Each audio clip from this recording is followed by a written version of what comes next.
الصراط المستقیم، سیدھا راستہ، صراط الذین انعمت علیہم، اب اس کی مزید وضاحت ہے، راستہ اس کا ان لوگوں کا جن پر تیرا انعام ہوا۔ یہ کون لوگ ہیں؟ اس کی وضاحت آپ کو ملے گی سورہ نساء میں۔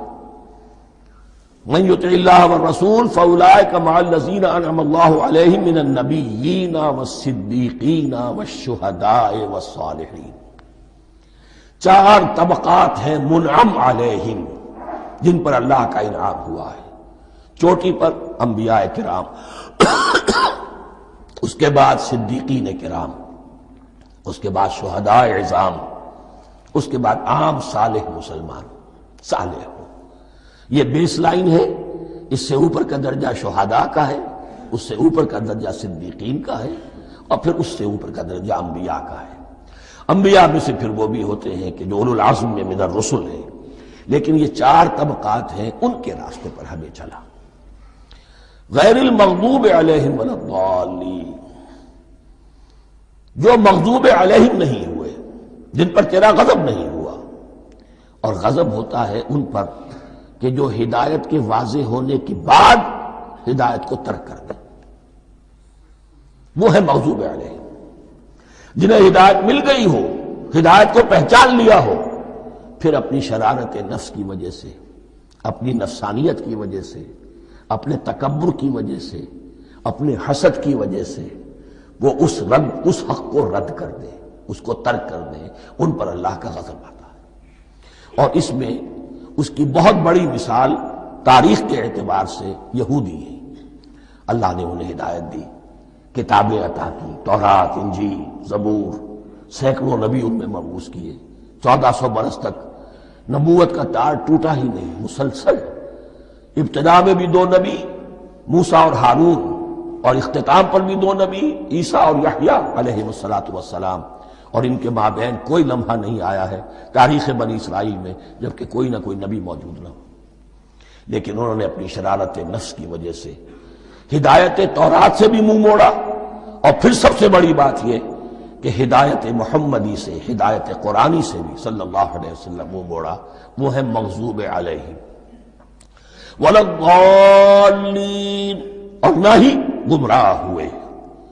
یہ لفظ جو آتا ہے عربی زبان میں، گمراہ کا بھی ہے اور تلاش حق میں بھٹکنے والے کا بھی ہے۔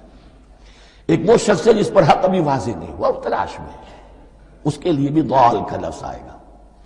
اسی طرح کوئی شخص کسی کے عشق اور محبت میں ایسا ہو جائے، دیوانہ ہو جائے، اس کو بھی ضال کہتے ہیں، یعنی اس کے اوپر جذبات کا اتنا غلبہ ہو گیا ہے کسی کی محبت اور عشق کی بنا پر۔ تو حضور کے لیے یہ لفظ آیا ہے وَوَجَدَكَ ضَالًّا فَهَدَىٰ، اور یہ تو سورۃ الضحیٰ ہے، اکثر بیشتر لوگوں کو یاد ہوگی۔ تو یہ جو ضال کا لفظ ہے، اس میں سمجھ لیجئے ضروری نہیں ہے کہ وہ گمراہ ہو، بلکہ وہ بھی کہ جو ابھی راہ ہدایت کی طلب میں، اس کے حصول کے لیے اس کی تلاش میں کوشاں ہیں، اور وہ بھی کہ جو کسی مغالطے کی وجہ سے حق سے منحرف ہو جائے۔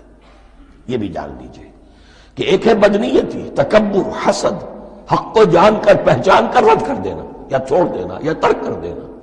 ایک ہے کسی غلطی میں، کسی جذبات کے اندر آ کر، کسی غلو کے اندر مبتلا ہو کر اور حق سے منحرف ہو جانا۔ اس کی جو سب سے بڑی مثال ہے وہ نصارہ ہے، عیسائی ہے۔ حضرت مسیح کو انہوں نے مانا لیکن غلو کیا۔ یہ لفظ آئے گا آگے، لا تغلو فی دینکم، اپنے دین میں غلو نہ کرو۔ جیسے ہمارے ہاں بھی بعض لوگ ہیں جو حضور صلی اللہ علیہ وسلم کی تعریف میں، حضور صلی اللہ علیہ وسلم کے ساتھ اپنی محبت کے اظہار میں غلو کر جاتے ہیں۔ یہ انتہا درجے کو ہو گیا تھا حضرت مسیح علیہ السلام کے ماننے والوں میں، اور اس کی بنا پر انہوں نے تثلیث کا عقیدہ ایجاد کر لیا اور حضرت مسیح علیہ السلام کو اللہ کا بیٹا بنا دیا۔ تو اس کی سب سے بڑی مثال ضالین کی اس اعتبار سے کہ ہدایت پانے کے بعد کسی بدنیتی سے نہیں بلکہ کسی اچھے جذبے میں غلو کی وجہ سے، رسول سے محبت کرنا تو اچھا جذبہ ہے، لیکن یہ محبت بھی ایک حد میں رہنی چاہیے۔ غلو کرے گی تو ظاہر بات ہے کہ اس کے بعد وہ گمراہی کی طرف لے جائے گی۔ تو یہ ہے اس سورہ مبارکہ کا ترجمہ، اور اس کے بعد آخر میں آمین کہنا یہ مسنون بھی ہے، کہنا چاہیے۔ البتہ اختلاف یہاں بھی صرف اتنا ہے کہ نماز میں جب آپ امام کے ساتھ ہیں، وہ اگر جہری قرات کر رہا ہے تو آیا اس کے بعد آپ کو بھی بالجہر کہنا ہے آمین یا نہیں کہنا؟ یہ اختلاف ہے، ان میں کوئی فرق واقع نہیں ہوتا، یہ چیز متفق علیہ کہ کہنا ہے آمین۔ بلکہ یہ آمین تو یہودیوں میں ہے، یہ آمین جو ہے یہ عیسائیوں میں بھی ہے، ان کی بھی جو پریئر لارڈس پریئر ہے اس کے بعد آمین، وہ آمین کہتے ہیں، وہ فرق وہ لفظ ایک ہی ہے۔ اس لیے کہ عبرانی زبان اور عربی زبان یا تو ہم یہ کہہ سکتے ہیں کہ دونوں بہنیں ہیں، کوئی ایک مشترک زبان تھی ان کی ماں جس کی یہ دو بیٹیاں ہیں، اور یا یہ کہنا پڑے گا کہ عربی زبان کی ماں جو ہے وہ عبرانی زبان ہے۔ بہرحال بڑا قریبی رشتہ عربی کا اور عبرانی کا ہے، اس اعتبار سے وہ آمین۔ اب آپ کو معلوم ہے ہم السلام علیکم وہ کہتے ہیں، وہ سلام کہتے ہیں، فرق کیا ہے؟ وہ تو تلفظ کا فرق ہے۔